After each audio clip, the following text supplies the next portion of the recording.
Hello, everyone. Welcome to our webinar this afternoon. My name is Dwayne Norick, and our program today is on the Georgia Association of Chiefs of Police Risk Reduction Certificate Program. I want to thank all of you for tuning in today, and again to follow up with our partner today, Dan Beck, who is the Director of Local Government Risk Management Services, and we're coming from their office here in Norcross, Georgia. And we really do want to be interactive, so don't hesitate to stop and send a question. Dan, interrupt me, and we'll go back and answer the questions. We want to first start by thanking our partners in this program. GACP, it's a Georgia Interlocal Risk Management Agency, as well as the Local Government Risk Management Services here in Norcross.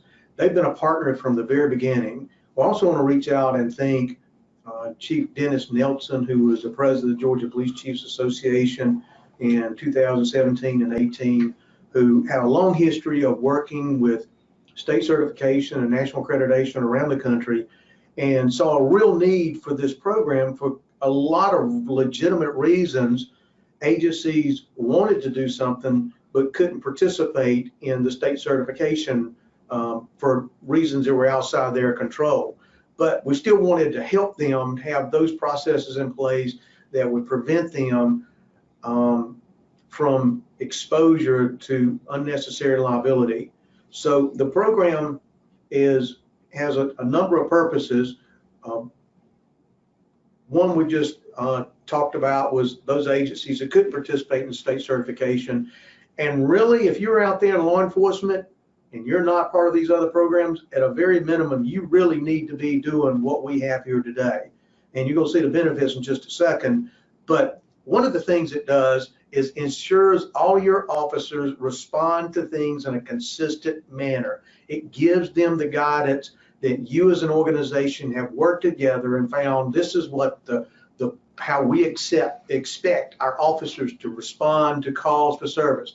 That consistency in today's world is very important for our new officers, because they need to know, as long as I'm doing this, we as an agency are going to support you. And that's what we want to do, is make sure they know how to do their job. One of the things you're going to find as you start going through this program is each one of these directives that we'll talk about just shortly today will have 4 components. First is you got to have a policy, and that policy is going to direct how you as an agency handle various kinds of high liability exposure calls. Second is you have training for your officers, training on that policy so they understand this, but also how to apply that policy in the real world. And they understand this, and you go back and you do this on a regular basis. The third process, because remember, we're talking about high liability policies like use of force, response to aggression, search and seizure, arrest procedures, vehicle operation. You want documentation on these events. And so the final stage in that documentation, what you're doing is you're building your defense. You're building your defense of, here's all the instances in which we did this in accordance with our policy, and we did it this way still, and we protect our officers this way. And finally, is you have supervision. And this is the final component, is everybody's got a supervisor. Even the police chief has a supervisor, but they follow up on the officer's actions and look at it. And it's not to find out what they did wrong, but what they did good and what they can do better, but to make sure they fulfilled all the components of the policy so that we can ensure they keep acting and performing in a positive way. So you as an agency have a number of benefits participating in this program. First, by following the guidelines or the directives in this, you're going to be ensuring that your officers are complying with established constitutional guidelines as established in the State Court of Appeals, State Supreme Court, the U.S. Court of Appeals, and the U.S. Supreme Court. It's also going to be in compliance with state statutes as well. The great part about this is we've done all the heavy lifting. Georgia Association of Chiefs of Police work with local government risk management and trying to identify these areas that cause us the most liability, and we'll talk about that in just a second.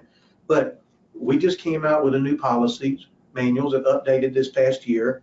We also have developed a process where you can do, you have research and support guidelines here to help ensure that you're online with this. Your officer is going to be acting with more confidence, and we talked about the consistency. But here's the great thing is, A, it doesn't cost you anything to do this other than the time to go through with developing the policies, which you should have, and secondly, to documentation that's part of every police operation. And on top of that, if you get your insurance from the Georgia Interlocal Risk Management Agency, which is the #1 provider of insurance for local governments to ensure vehicle operations, liability, and property damage, then you're going to get a 5% reduction in your law enforcement insurance coverage. So let's look real quickly at our application process. One of the things that I would suggest that you do is, first, you can access all these documents on 1 or 2 locations. You can go, the risk management people are online from local cities, can go and look at this. Is at local government risk management's website is www.lgrms.com, and then click on resources, and it'll show you Georgia Police Chiefs Risk Reduction Certificate Program. And you can also go to the Georgia Police Chiefs website, www.gachiefs.com, and click on programs, and you'll see several programs, and Risk Reduction Certificate Program is one of those.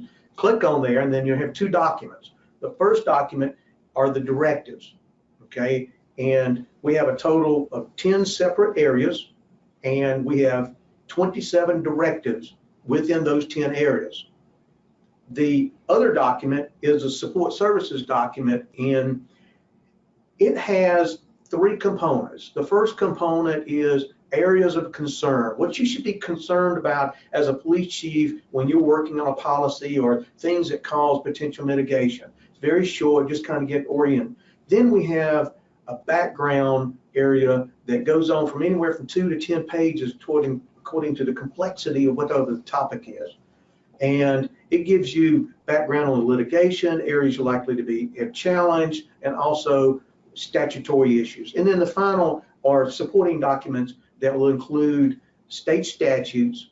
It will include links to free training that you can get online at the Public Safety Training Center, but it also has links to the specific chapters within the model policy where you can click onto our website and you can download that policy and go through the policies and modify them to what's good for your agency. Hey, Dan. Yeah, just Dwayne, you might want to tell them that after the end of this, I'll be sending out a recording of this presentation, exactly, along with a link to those brochures or the policy itself. Okay, so everybody's got that, and we're bending over backwards to really make this program a success and help those agencies have everything they need to do is just sit down in front of the policy manual, work with a group of people, and make this thing successful. Now, there's the 10 areas, we've kind of talked about this. I'll come back to those in just a second. Again, there's no fee associated with this. As you can go back and look at the risk reduction certificate manual, pages 24 through 29, have the application and agreement. This is stage 2. You just fill out this application, make sure you fill out those pages, send it to the Georgia Police Chiefs Association. It'll be routed to me. I sign off on it. I'll send it over to local government risk management. They'll sign it off and turn it back to you. Now comes the hard part. This is where you're going to be the hard part, is where you actually have to develop the policies that we'll be talking about. And I'm going to hit these very shortly. If we have time, I'll give you a little bit more detail about areas we may have a little bit more concern or things we put in there specifically for agencies. First is human resources or EEO or personnel related issues. Evidence and property. Evidence and property is a problem for everybody today. It's cumbersome, but we want to make sure that people collect it properly and then it's stored properly and maintained effectively. Vehicle operations. Georgia is the third highest number, state with the highest number of police officers who have been killed in automobile accidents, behind California and Texas. It is the #1 cause of liability for GARMA in vehicle accidents, property damage, and liability. Huge area of liability for law enforcement officers. A lot of concern. We spend a lot of time in that. Search and seizure, we all understand that from the day we walk in the door. Use of force, and some agencies are talking about response to aggression. Yes, Dan. I got a question from somebody, and again, thank you for your question. What are the benefits of this for agencies that are both state and nationally accredited? Well, a lot of this is already covered in state certification and national accreditation. You still may want to look at it because if you're insured by GARMA, one of the things we're going to get into is if you're involved in an accident or an incident of use of force in which somebody is severely injured or killed, they want you to notify them within 24 hours, and they have some internal processes, but the key thing is they can reach out to the community and see if you need an attorney for the city or for the officers to make sure that you're responding to that correctly. So there are a few benefits. You may want to scrub through this, but you're already in compliance with most of these. There's a couple other areas that are kind of specific to this program that they found that are very important for Georgia agencies. That's a little bit different than state certification. So, and from a financial discount percentage, if you're state or CLIA, you're getting a 20% discount. It's not a stack on, no. So you would not get any additional benefit. That's right. So, and there are some materials in there that you could help reach out to your first line supervisors, even, you know, command staff, and let them review some of the documents too to help you understand why you do certain things in state certification. Use of force is a huge issue, and some agencies have started turning this to call response to aggression. We just updated our manual on that, and we followed the 1998 rule of Graham versus Connor, took out a lot of the information we've had over the years, and it's objectively reasonable. It's a very simple policy that says, here's the standard. Was it objectively reasonable for that officer at that moment, at that time, for what he knew to take the action he did? Simple. The Supreme Court has come back and hammered and hammered and hammered on courts of appeals and district courts who've tried to change this and add other procedures, saying, no, that's not what we meant to do. Arrest procedures. Again, this is pretty straightforward. We've been doing this for years. One of the areas we start to see more and more areas of liability is off and extra duty employment. And we define those two as off-duty employment is where if somebody's working on something that you're not likely to use your position as a police officer. For instance, you have a loan service, or you small engine repair business, or you do home repairs on the side. That's off-duty employment. Extra duty employment is where you're more likely to use your services, where you may be working security, or you may be working at an established or directing traffic. Other equipment particularly addresses two areas. One, you've got to provide bulletproof vests for your officers, and second, fluorescent vests when they're out directing traffic, and put those on. Another area that we really spend a lot of time on and have a very good policy is dealing with people who are experiencing mental health conditions or diminished capacity. And this addresses a lot of people that may be autistic, may be intoxicated, may be under the influence of drugs. They may be having dementia, Alzheimer's. So there's a lot of different people, groups of, and we address this, and we have a specific address in there that we can come back. It may help those agencies state certified that they require at least one person who is CIT trained or have mental health first aid on every shift. Now, of course, the gold standard is CIT, and we know of an agency here in Georgia that recently had a case, it was a liability, and it got thrown out at the very beginning because the officer was trained with CIT and he had to use deadly force on a suspect. This again comes back into how the Georgia Chiefs and GARMA and other agencies are reaching out, helping local governments in areas they don't recognize. So, submit. The next thing is, once you go through and you develop your policies, you submit the affidavit that's in the document and the audit questions document that's a spreadsheet, and the affidavit says we're in compliance with these policies. Now, they'll send a field representative, and what you're going to ask to do is, as you go through the documents, there's a list for each one of the directives of what you need to do to show proof. And one of the things they want when you do here is what page, or mark the page in your policy manual, or where they can find it if it's electronic, where they can go to it very quickly. So once you do this, the field representative from GACP will come out. They're not there to hammer you, not there to beat you up. They're here to help you, and to help you be successful.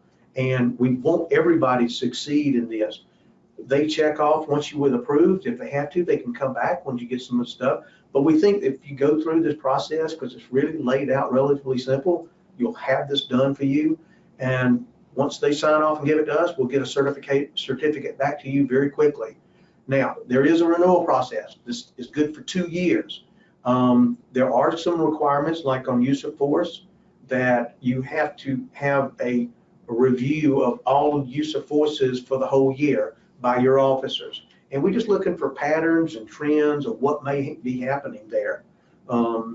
So you'll have to have that available, and I'm trying to recall if we said you had to send that to them every year. Same thing with pursuits. If you're involved in pursuits, how many and what was the outcome of it. And we can send you samples, if you like, when you get to that, of what other agencies have done. Now, we recognize a lot of agencies are small, and if you didn't have any uses of force in a very small agency, fine. Just say to the memo, during the year of 2019, no officer from the XYZ Police Department had any use of force.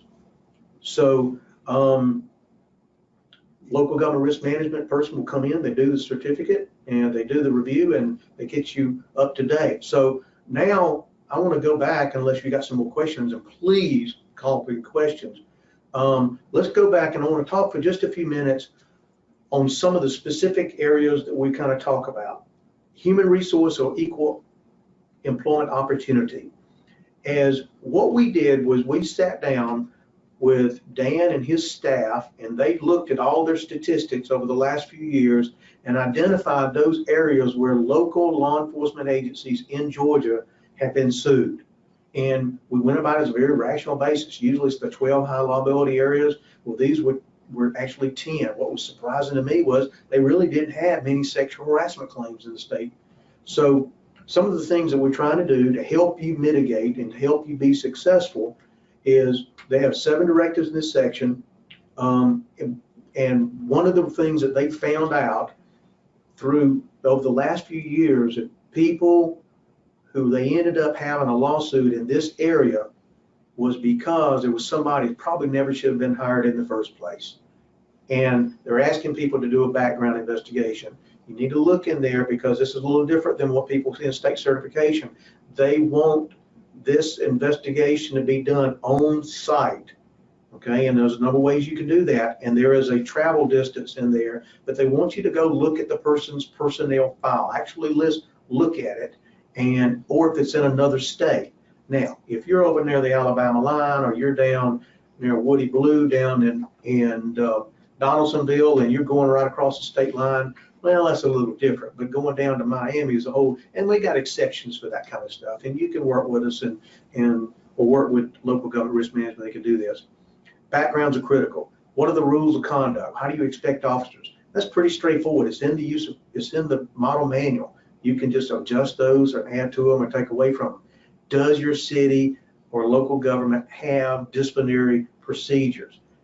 Every city is a little different. If you just want to adopt that and put that in your manual, this is the process we follow, because you can make it a little stricter, but you can't make it more lenient than theirs. Or particularly small agencies, just use what's already present.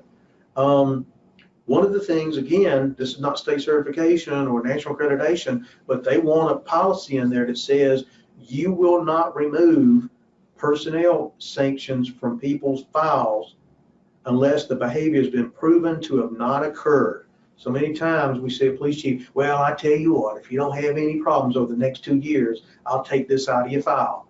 And then a year or so later, the officer does something that has to be disciplined, and he has a performance appraisal that's all 5s out of a scale of 1 to 5, and there's nothing in his performance file that said that here are all the other issues that we've had with this individual. Take the action, it's in there. Once it's over with, it's over with, but improves and change his behavior improves, you don't have to worry about it anymore. Yes. Somebody had asked a question. Do the human resources EEO policies have to be within the police policies, or can they be within the cities? I think you can, as long as you can refer to what the city policy is, say we follow the city policy, and have a copy of that when the auditor or the field rep comes there, you show it to them, that's fine, because we know that applies to not just your agency, but all the agencies. They're just going to need to see a copy of that. So that's a very good question. So property and evidence, pretty straightforward. We want to make sure that you have the procedures in place to identify, collect, store, and secure your evidence or property that you collect, because it could be property, could be evidence.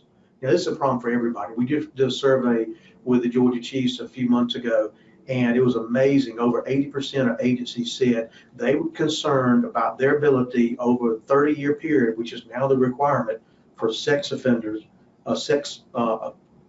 sexually assault evidence or homicide evidence has to be kept, murder evidence had to be kept indefinitely, but they were concerned about being maintained the chain of custody or to prevent it from being compromised by vermin and rodents. Let's put that in English, rats and roaches.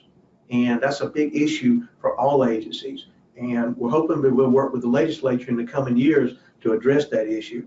The other thing that is simple here is you have to have a temporary evidence storage. It doesn't have to be a bunch of lockers. It can be a simple locker, but it needs to be bolted to the wall or to the floor, where when officers leave for the day, they can store that evidence and secure until the designated evidence custodian comes in and stores it. And then you have processes of how to collect as well as destroy or dispose of evidence.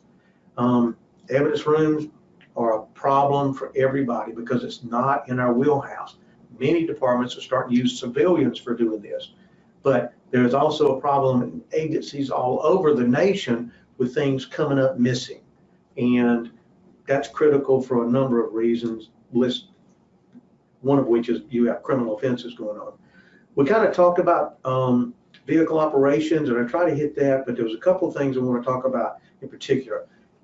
These directives, a little different than state certification after accreditation, is require an outside agency conducts the accident investigation if your department vehicles are involved in an accident. And there's two reasons for that. One, we want to protect the credibility of the agency from accusations that you covered it up, because you just need to dispose of that. The second thing, though, is it provides your legal defense certain strategies they can take that with using another agency, as opposed to you said we were at fault, as opposed to another agency says it. And the other thing, and particularly with that, when you transport people, we want to make sure, and this is in another section too, but make sure that you double lock the handcuffs on individuals when you put them in the cars. And the highest individual lawsuit settlement that was ever made was into police work was because officers arrested and handcuffed a neurosurgeon. It was a good arrest, but they didn't double lock him. And when he put it in the car, it did permanent nerve damage because they didn't release him from his behind. And as a result, they ended up having a big settlement because he could no longer practice surgery. Search and seizure is pretty straightforward. That stuff is changing. I remember talking to a district attorney one time and said, and this particular assistant said, look, all I do is search and seizure appeal cases, and that's all I read every day. I can't keep up on it, and that's my job. Only thing we can expect officers to do is the big stuff. And as long as you're doing the big cases, we've got that outlined in the manual. It's going to be pretty easy for you to put that in place. Use of force or response to aggression. Now, we're good with that on both of those because we talked about the Graham versus Connor. The response to aggression, that's a language issue, and the whole guideline for that is when you ask about, did you fill out a use of force report or did you use force? You said, no, I responded to your client, or I responded to the defendant's act of aggression towards me. He dictated what actions I had to take. I didn't. So you put the onus back on the individual which you have to arrest. It's semantics, but it affects every components of everything that we're doing. Arrest procedures, that's one thing we're good at is locking up people and knowing the procedures. That's the thing that we catch from the first day in, just like search and seizure. We talked about off-duty and extra-duty employment. Again, but you want to control where they work. Do you want them working in a location where more than 50% of their revenue comes from the sale of alcohol, a bar? Do you want your officers working as a bouncer? I can tell you from having been a police chief for many, many years and talking to police chiefs, they say a #1 problem for officers working off duty at bars is that they get in more trouble at those positions than they do somewhere else. What about your procedure if an officer's working off duty and he makes an arrest? Is he simply going to drop that off on a coworker who happens to be on duty and he has to do the paperwork? Or is the guy working the extra job going to do it? Again, you need to clarify this. And how many hours are you going to allow people to work other job duties and other responsibilities? Or are you going to allow your officer to work at 2 police departments at the same time, or police department and the sheriff's department? Again, what if he has to go to court while he's on duty for you when he should be work for a case he did working for another agency? These are things you need to consider and address that. Other equipment, we want the vest to be available for your officers. And they want the fluorescent vest. You get out of that car on other than a traffic stop, you're directing traffic, you're at night. Number of cases where police officers have been hit. There was one here in the city of Atlanta, I think 2 years ago. She was out dealing with a drunk on an accident. Another drunk came by and hit her. You've got to do everything we can to protect our officers. You know, the whole issue of mental health, the #1 provider of mental health services in the nation are the state prisons. #2 are the county jails. We are the receptacle we are the primary provider of mental health services in this country because the system is broke. And we're putting the situations where most mental health consumers are not dangerous and they're not violent. However, what about those cases where you're going out to the individual, they're the frequent flyer repeatedly, and we see these cases after the fact when these rare events do occur, but they seem like they're happening more and more, but it's maybe social media and just 24-hour news cycle, but you document and what actions did you take to get him services. I know one of the components that Georgia Chiefs are looking at this year is to see if we can possibly follow something similar to Florida's Baker Act, where you don't have to wait till the person commits a criminal offense. If you think he's a threat to himself or others, you can take him to an intake location for him to get assessed by a doctor. We're hoping we can work with other partners to get that done, but we're still in the planning stages of that. But we're the flashpoint for every major event that happens in our society today. And sometimes communities are expecting law enforcement to do things we're not designed to do. And we're having to focus and deal with mental health consumers. Again, what we talked about is you want one person to go to the 1 8-hour class that is the mental health first aid. The Georgia Public Safety Training Center is doing an excellent job of taking a leadership role in doing this. They'll bring it to your community, particularly your agencies in South Georgia. They want to come out there, get several agencies to come and put it on at the same time. Another thing that you can do is the CIT program. I know it's a 40-hour program, but you learn skill sets there on de-escalation that not only with mental health consumers, you'll see it on traffic stops, you'll see your officers doing it on domestics, you'll see it on calls where they're upset that a house has been broken into. It teaches you unique skills on how to listen to other people and work through those issues. Now, there's a particular thing here, multi-jurisdictional task forces. This directive, if you're not part of a drug task force or some other kind of multi-jurisdictional unit, it doesn't apply to you. And these are great ways to share resources and work together. You know, there's a lot of effort going in now to dealing with gangs. We've been dealing with drugs for years, and criminals have no boundaries of what they can do and where they can go. And we all working together is great. The problem is when you go and everybody there is insured by GACP and one officer takes action, every agency's represented gets filed with a lawsuit, and GACP then suddenly doesn't have a $1 million cap, they have a $4 or $5 million claim. And so they're in the process of really trying to come up with some solutions, how they can limit that cap and strategies that they can use to address that. But in the meanwhile, if you're participating in it, you just need to make sure that we follow what we have right there. So I'm asking if anybody's got questions, please call, send a message right now. And if we don't have our hand raised, I want to again go out and thank Dan Beck. The people here at Local Government Risk Management, they are the most helpful people. They have bent over backwards to make sure we made this program a success. For small agencies, it's as easy as it's going to get. Everything's done. We've learned from over the last 25, 30 years now on model manual, how to update it, how to keep it standard. In the coming years, I think Georgia Chiefs are going to do a better job with this. And this has everything you need to do if you follow this strategy to mitigate in your exposure to liability for your law enforcement officers. And all of us have been out there, and you get those phone calls at 3 o'clock in the morning. It's not somebody calling to say, I was just thinking and praying of you, and I hope that you're having a good night's sleep. No, it's something's gone wrong. And you'll know, hey, we got the right processes in place to protect our officers, to protect the city. And if we don't, if it's something outside that, we can address that, but we don't have to worry about the liability associated with that as much. And it gives your officers that support to know you're going to defend them, you're going to support them, and they're doing what's right most of the time. Well, see, let's talk to some folks out here. Okay. Dennis Nelson, are you out there? Hey, Dennis. Hey, I'm here. How are you today, Dennis? I'm doing fine. How are you? Doing great. Do you have any words of wisdom you'd like to share with the group? No, I just really appreciate finally seeing this program come to life, and appreciate all the hard work that Dwayne has put into it, and the staff of the GACP, and of course to GERMA for accepting it.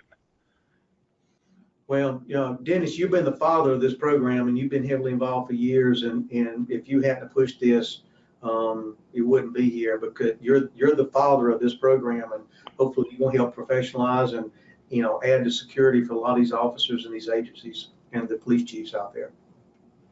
Well, it's desperately needed. It fills a gap that we had in certification programs, and getting the most important thing, getting law enforcement agencies into developing policies and procedures and having a guideline that they can operate by, because as we all know, there are many agencies in this state that have no policies or procedures at all.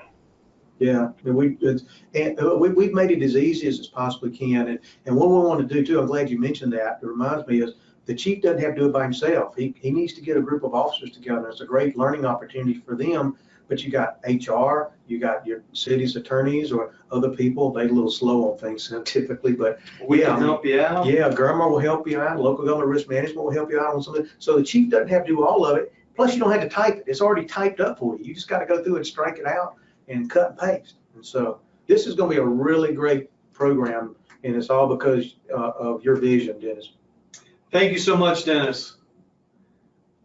Let's talk to a couple more people. Brant Erickson, are you out there? Brant. Yeah, can you hear me? I can hear you. How are y'all doing? What do you think about the presentation? What do you think about the process? I think it's outstanding. I'm looking forward to be a part of it. Excellent. Very good. Very good.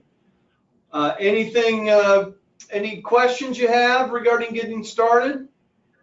No, not necessarily. I'm taking a lot of screenshots. I'm going to send out the presentation along with the recording and links to everything we talked about here today. So you don't necessarily have to do any screenshots or take a whole lot of notes. You're welcome to do so. But I'll be sending that out probably either this afternoon or tomorrow morning. You'll see something like that. But thank you so much. And again, do not hesitate to pick up the phone or call Dwayne or myself if you need any assistance. Hey, thank you. Bernard Dreyer, are you out there? Bernard Dreyer. Hey, Dyer, how's it going? I'm doing good. Sorry, Bernard Dyer. Oh, no, it's no problem at all. I'm used to it. I'm 39 years. Hey, actually, I did have a question for you. Can you guys hear me? I'm sorry. We can hear you. Yeah. Oh, perfect. My question, any event that your department does not have any vehicle pursuits, like say for instance, Acts for the kind of if we compare it to the standards, meaning when you guys come, I don't have any to actually list that the policy has been observed that we kind of wrote. Is that going to be an issue, or is that something that we're judged on later? How does that part work? No, all you do is just write a memo to the file, and it says during the period of since we developed this policy, and then next year and 2 years from now when you renew it, saying during this period of time we were not engaged in any pursuits, period. And that's all we have to do. That's good. Oh, wonderful. That's all you. Thank you for not complicating that for me. I appreciate it. No, we try to make this as simple as possible. Yep, and as Dwayne said, we want you to be successful in doing it. So we don't want to put any roadblocks that are impossible to meet. So thank you very much, Bernard. Here's a question. Dwayne, great job. Thanks for everything GACP has done to make this possible. Looking forward to my agency participating in the program. Ty Matthews. Fantastic. Excellent comment. Ty used to work for me years ago, so Excellent. he went through a lot of changes. He's one of the smartest people in law enforcement today. Wow, we got a love fest here. Yeah. We're gonna go with Trey Ryder. Trey, are you out there? I'm here. Can you hear me? We can hear you. Awesome. I just want to discuss the extra employment. I took over. Well, first of all, let me say I took over in March of 18, and we've been updating our policies, and I was thrilled to see about this program, and I look forward to implementing this with our department. But my problem I'm having right now is, as everybody else is filling the spots and having the qualified applicants. And it seems like I'm seeing a trend in my area where more departments aren't allowing their officers to work at other departments. Is that a trend from the state accreditation in the risk reduction? Because I've made the decision, I'm covering some of these shifts as opposed to hiring somebody that doesn't need a badge and a gun. And it just seems like it's increasingly getting more difficult for me to find qualified applicants. And you know, I have several applicants from bigger departments whose policy just simply won't let them work elsewhere. I mean, can you comment on that? Well, I know we're doing a study this year. We've got 2 professors from University of Georgia, and we've got some really great police chiefs for list on that whole issue of recruiting, and we're trying to put some focus in there on salaries. One of the biggest factors out there is a great economy, and we have steady growth in that economy. We have more jobs available than we have people to put in them. It's called negative employment. And so everybody's having problems. I know one agency lost 26 people in 6 months, and 25 of those people went to the private sector. So it is a challenging time. Sometimes the private sector is a little bit more fast in moving those positions up, but pushing people out the door faster when the economy turns around, and they'll come knocking on your door, because what goes up will come back down. It's just a very challenging time. And one of the things that concerns me that we saw 10, 12 years ago was people didn't do what you're doing. They hired people they shouldn't hire, and they were having 600 to 700 cases a year that we at post council, people that never should have gotten hired in the police in the first place, or should have been pushed out the door because they're running for shortages. So I don't know about a pattern of people not allowing people to work at other police jobs. Some may be doing it, but I think you need to be concerned of how many hours they're working. The big issue is fatigue. How tired are they doing? And those are the 2 issues I would be concerned about as a chief. And you know, there is a lot of competition between departments today, and people are poaching each other's officers. They'll come in and let him work part-time, and if he's doing a really good job, we'll offer him a full-time job. So, Does that answer your question, Trey? Yeah, I appreciate it. I just wanted to, the only concern here is, you know, I didn't want, with my department, what I can pay, I didn't want to necessarily put limitations on my guys to work extra employment, because I'm working for another department as well. I mean, I just can't match what the state's paying, what the county's paying. So just a little concern is all. At a very minimum, Trey, you want to make sure that your officers are signing off saying where they're working, at a minimum. These are the things that you need to take in consideration, because you don't need your officer coming in fatigued from working, or they're taking their leave, or they're going to work another job when they should be working for you because they get paid more, or they call in sick to go work another job. Those are the kind of abuses you need to watch. At a minimum, state law requires them to notify you that they're working a job, but you want to make sure they're not fatigued and they work a day job and then they try to come work a double and they work 24 hours with no sleep. That's just not safe for them, and they end up getting hurt. And so that's what you want to be careful of. Brian Haar, are you out there? Brian Haar. I am here. How are you? Doing great. You have a question? Well, I have a comment on the last, on Trey's thing, the issue with the small department, and I'm with Hogansville. When I took over, we had multi-jurisdiction officers working. We were losing officers that were supposed to be on duty to have to go to court for another agency, for another jurisdiction, which was causing a severe conflict. So we ultimately just had to stop that.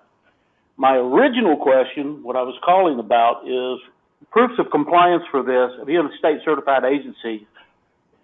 On many of these things, Dwayne, you were talking about, what we have in state certification is our compliance.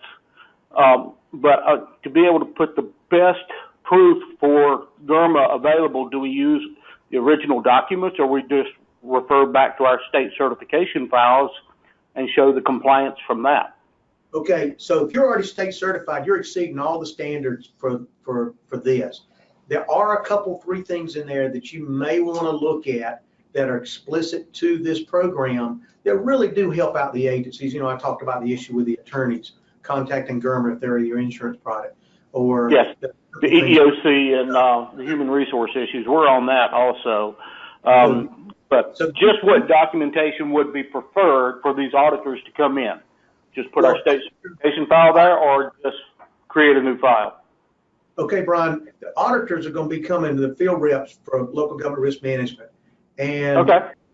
And we have a section in there that kind of lists, it's a very simple process that you don't need to be confused in what you're doing in state certification. This is completely different, and it's maintained separate. Mark in our office has nothing to do with it. They want to make sure that we maintain this separate from, and it may be a springboard for many of these agencies to jump off into state certification in the future. But don't confuse that. But there are 1 or 2, 3 areas there that is a little unique that you may want to consider, but is not required by state certification. Okay, I got it. I appreciate it. Thank you so much, sir. Thank you. Really good participation. Thank you guys so very much. Any last questions before we let you all go? Again, I would say thank you so much, Dwayne, for your presentation. Very good job. And I'm going to send, I will send an email with the recording, with this presentation, with links to the brochure on this program and our contact information. If you have any questions in the future, definitely don't hesitate to pick up the phone and give Dwayne a call or give myself a call. And I'll let you. I just want to thank first Dennis Nelson for his vision to do this. I want to thank everybody for taking the time to tune in for this. It shows your interest in doing what's right. It's a challenging work environment. We're all pushed, just like the chief was saying a second ago. We're all having to work double shifts or long hours. If you're in law enforcement, you're going to do that. But I also want to thank Dan and all the staff here at Local Government Risk Management. We've had several meetings throughout the year. We've exchanged emails, and you just could not ask for a better partner that really wants what's best for you, the police officers out there on the street. And that's what we're here trying to do as well. It's a very simple process. Take your time. Don't overcomplicate it. Everything you need is right there. It's available for you. Good luck, and just let us know if there's anything we can do to help you. Thanks so much. No, thank you. Thank you. I'm off there.